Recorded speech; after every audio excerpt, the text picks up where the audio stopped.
خداوند یسوع مسیح کی خوبصورت اور بابرکت نام میں آپ سب کی سلامتی ہو۔ ہم آج بائبل مقدس میں آیت مقدسہ کو دیکھیں گے۔ عہد جدید میں سے، نئے عہد نامہ میں سے مرکز کی انجیل اس کا دوسرا باب اور اس کی پہلی آیت مقدسہ سے لے کے اس کی 12ویں آیت مقدسہ تک خدا کے زندگی بخش کلام میں سے پڑھیں گے۔ مرکز کی انجیل اس کا دوسرا باب اور اس کی پہلی آیت مقدسہ سے لے کے اس کی 12ویں آیت مقدسہ تک خدا کے کلام میں لکھا ہے، کئی دن بعد جب وہ کفرنہوم میں پھر داخل ہوا تو سنا گیا کہ وہ گھر میں ہے۔ پھر اتنے آدمی جمع ہو گئے کہ دروازہ کے پاس بھی جگہ نہ رہی، اور وہ ان کو کلام سنا رہا تھا۔ اور لوگ ایک مفلوج کو 4 آدمیوں سے اٹھوا کر اس کے پاس لائے، مگر جب وہ بھیڑ کے سبب سے اس کے نزدیک نہ آ سکے تو انہوں نے اس چھت کو جہاں وہ تھا کھول دیا اور اسے ادھیڑ کر اس چارپائی کو جس پر مفلوج لیٹا تھا لٹکا دیا۔ یسوع نے ان کا ایمان دیکھ کر مفلوج سے کہا، بیٹا جا، تیرے گناہ معاف ہوئے۔ مگر وہاں بعض فقیہ جو بیٹھے تھے وہ اپنے دلوں میں سوچنے لگے کہ یہ کیوں ایسا کہتا ہے، کفر بکتا ہے، خدا کے سوا گناہ کون معاف کر سکتا ہے؟ اور فی الفور یسوع نے اپنی روح سے معلوم کر کے کہ وہ اپنے دلوں میں یوں سوچتے ہیں، ان سے کہا، تم کیوں اپنے دلوں میں یہ باتیں سوچتے ہو؟ آسان کیا ہے، مفلوج سے یہ کہنا کہ تیرے گناہ معاف ہوئے، یا یہ کہنا کہ اٹھ اور اپنی چارپائی اٹھا کر چل پھر؟ لیکن اس لیے کہ تم جانو کہ ابن آدم کو زمین پر گناہ معاف کرنے کا اختیار ہے، اس نے اس مفلوج سے کہا، میں تجھ سے کہتا ہوں، اٹھ اپنی چارپائی اٹھا کر اپنے گھر چلا جا۔ اور وہ اٹھا اور فی الفور چارپائی اٹھا کر ان سب کے سامنے باہر چلا گیا۔ چنانچہ وہ سب حیران ہو گئے اور خدا کی تمجید کر کے کہنے لگے، ہم نے ایسا کبھی نہیں دیکھا۔ خدا کے پاک کلام کے پڑھے، سنے اور سمجھ جانے کی وسیلہ سے خدا ہم سب کو برکت دے، آمین۔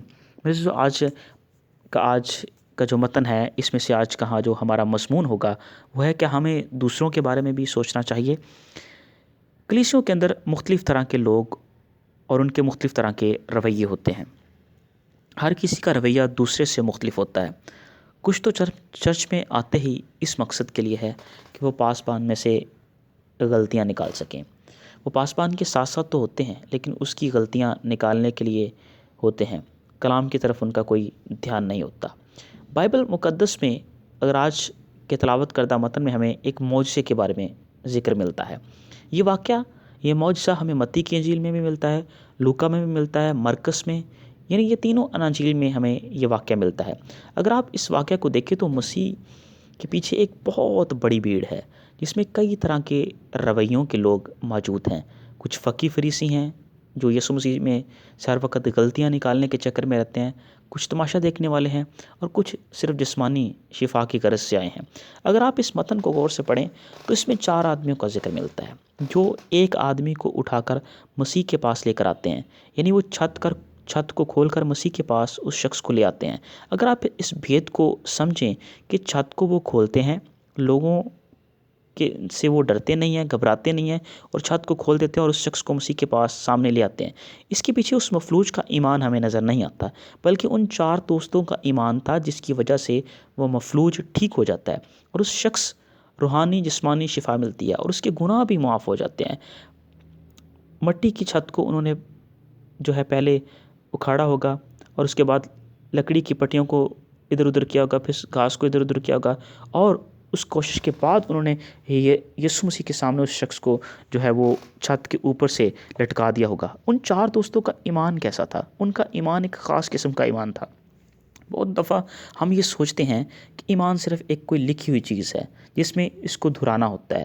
میرے عزیزو، خدا کے کلام کے اندر اگر ہم دیکھیں تو خدا کے کلام کے اندر لکھا ہے، جیسے بدن بغیر روح کے مرتا ہے، ویسے ایمان بغیر اعمال کے مرتا ہے۔ جب تک ہمارے ایمان کے اندر اعمال نہیں ہوتا، عمل کرنے کا اس کے اندر ذکر نہیں پایا جاتا، عمل کرنے کی جو ہمارے اندر عادت نہیں پائی جاتی، ہمارا ایمان مکمل نہیں ہوتا۔ کیونکہ بائبل مقدس میں لکھا ہے کہ عبرانیوں کے خط اس کے 11ویں باب کی پہلی آیت میں، اب ایمان امید کی ہوئی چیزوں کا اعتماد اور اندیکھی چیزوں کا ثبوت ہے۔ ان 4 کا ایمان دیکھیے۔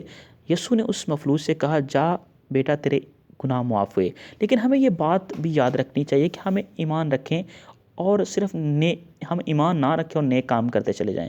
صرف نیک کام کرنے سے خدا ہمیں برکت نہیں دیتا، بلکہ کلام میں لکھا ہے کہ تمہاری نیکیاں گندی دھجیوں کی مانند ہے، ڈاکٹر بلی گرام ایک بات کو بیان کرتا ہے، وہ کہتا ہے کہ ہمارا ایمان انجیل مقدس کو اپنے دل میں رکھنا ہے، نہ کہ صرف ظاہری طور پر بلکہ باطنی طور پر، کیونکہ ایمان تو شیطان بھی رکھتے ہیں۔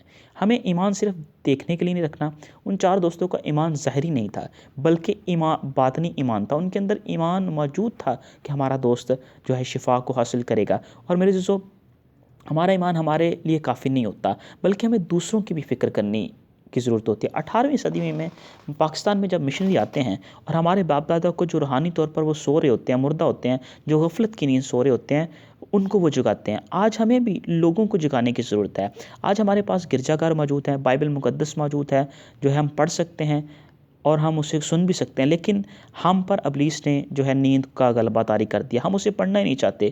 میرے دوستو، ہر کسی کے پاس شاید کلام سنانے کا موقع تو نہ ہو، لیکن ہر کوئی مسیح کا زندہ گواہ تو بن سکتا ہے۔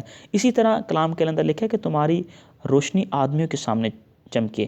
چراغ دان روشنی دینے کے لیے ہوتے ہیں۔ مسیح نے خود کہا کہ چراغ جلا کر پیمانے کے نیچے نہیں رکھتے بلکہ چراغ دان پر رکھتے ہیں، اس سے گھر کے سب لوگوں کو روشنی ملتی ہے۔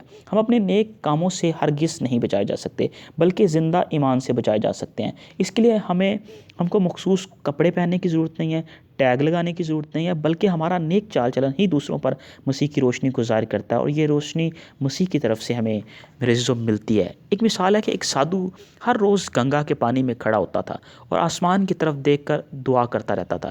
وہ کوئی اور کام نہیں کرتا تھا بلکہ وہ سارا دن صرف اسی کام میں لگا رہتا تھا اور وہ اپنے بازو اوپر کی طرف اٹھائے رہتا تھا۔ ایک دن ایسا ہوا کہ وہ اپنے بازوں سے مفلوج ہو جاتا ہے، کیونکہ شاید وہ دوسروں کے لیے دعا نہیں کرتا تھا بلکہ صرف اپنے لیے مطلبی دعا کرتا۔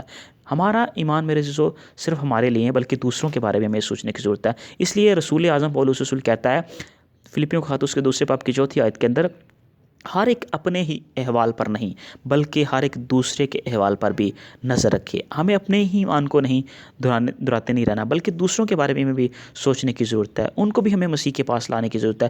مسیح نے خود کہا، پس تم جا کر سب قوموں کو شاگرد بناؤ، ان کو باپ، بیٹے اور روح القدس کے نام سے بپتسمہ دو، بس ان کو اپنے ایمان سے مسیح کے پاس لاؤ، تو پھر دیکھو وہ مفلوج ہی کیوں نہ ہو، وہ لنگڑا ہی کیوں نہ ہو، وہ اندھا ہی کیوں نہ ہو، وہ کبڑا ہی کیوں نہ ہو، وہ مردہ ہی کیوں نہ ہو، وہ روحانی طور پر اور جسمانی طور پر زندہ ہو جائے گا۔ میرے عزیزو، آج کا کلام ہمیں اس بات کی طرف توجہ دلاتا ہے کہ ہمیں خداوند یسوع مسیح کے پاس آنے کی ضرورت ہے۔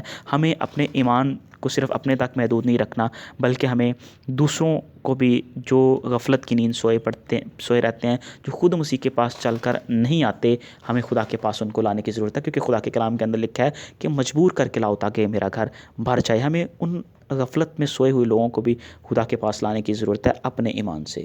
خدا مجھے اور آپ کو اس کلام کے سلسلے سے بڑی برکت دے، آمین۔